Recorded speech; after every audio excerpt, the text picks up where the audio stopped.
नमस्कार, आप देख रहे हैं बिहार तक और आपके साथ मैं हूं ऋचा शर्मा। बिहार में सबसे ज्यादा बोली जाने वाली बोली भोजपुरी को आधिकारिक भाषा का दर्जा दिए जाने की मांग तेज हो गई है। विपक्षी महागठबंधन ने राज्य में इसका पुरजोर समर्थन किया है। महागठबंधन के घटक आरजेडी, कांग्रेस और सीपीआई-एमएल लिबरेशन के वरिष्ठ नेताओं ने कहा है कि वो इस मुद्दे को सदन में उठाएंगे।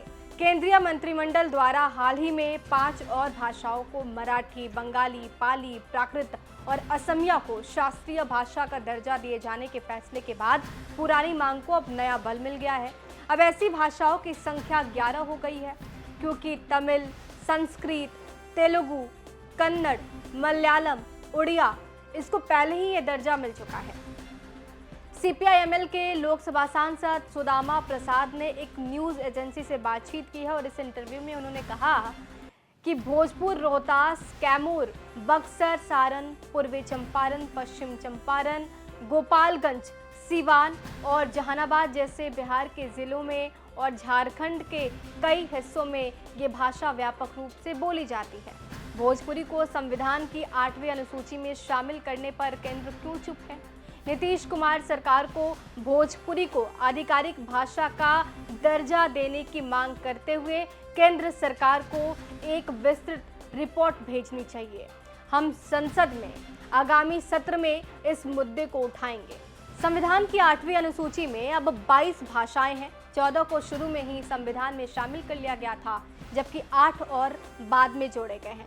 गृह मंत्रालय की वेबसाइट के अनुसार 8वीं अनुसूची में 38 और भाषाओं को शामिल करने की मांग की जा रही है और उनमें से एक है भोजपुरी।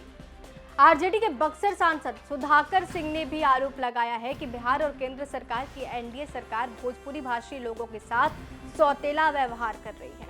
सुधाकर सिंह ने कहा है कि हम यानी कि महागठबंधन भोजपुरी को संविधान की 8वीं अनुसूची में तत्काल शामिल करने की मांग करते हैं, ताकि इसे आधिकारिक भाषा का दर्जा मिल सके। इससे पहले हमने राज्य विधानसभा में इस मुद्दे को उठाया था, लेकिन नीतीश कुमार की सरकार ने इस पर ध्यान नहीं दिया। वहीं कांग्रेस के वरिष्ठ नेता और विधायक संजय कुमार तिवारी उर्फ मुन्ना तिवारी ने कहा कि ये भोजपुरी बोलने वाले लोगों की सबसे पुरानी मांगों में से एक है। मुन्ना तिवारी ने कहा कि अनुसूचित दर्जा किसी भी भाषा को कुछ लाभ पहुंचाता है। इससे सरकार के लिए अनुसूचित भाषा में विकास के लिए कदम उठाना अनिवार्य हो जाता है, ताकि वो आगे बढ़े और समय के साथ ही संचार का एक प्रभावी माध्यम भी बन सके। महागठबंधन नेताओं की मांग पर प्रतिक्रिया देते हुए संसदीय कार्य मंत्री विजय कुमार चौधरी ने कहा है कि किसी भी भाषा को आधिकारिक भाषा का दर्जा देने की मांग के पीछे ठोस तथ्य होने चाहिए। विजय चौधरी ने कहा कि अगर मांग ठोस तथ्यों पर आधारित है तो कोई भी किसी भी भाषा को आधिकारिक भाषा का दर्जा देने से इनकार नहीं कर सकता।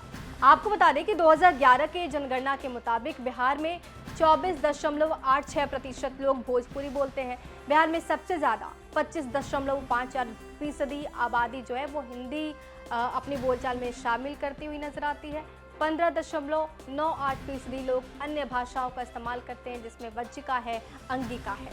तो दूसरे नंबर पर बिहार में भोजपुरी बोली जाती है। ऐसे में भोजपुरी भाषा को लेकर इसको आधिकारिक भाषा का दर्जा देने की मांग को लेकर महागठबंधन अब पुरजोर तरीके से अपनी आवाज बुलंद कर रहा है। अब देखना होगा कि भोजपुरी की अगली भविष्य क्या होने वाली है।